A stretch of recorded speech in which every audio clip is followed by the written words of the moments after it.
stuffy nose, stuffy nose. Nez bouché, bloody nose, bloody nose. Nez sain,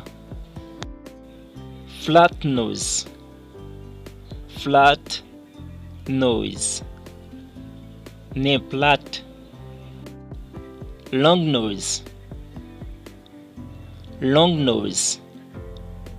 Nez long, big nose, big nose. Gros nez, hook nose, hooked nose. Nez couché,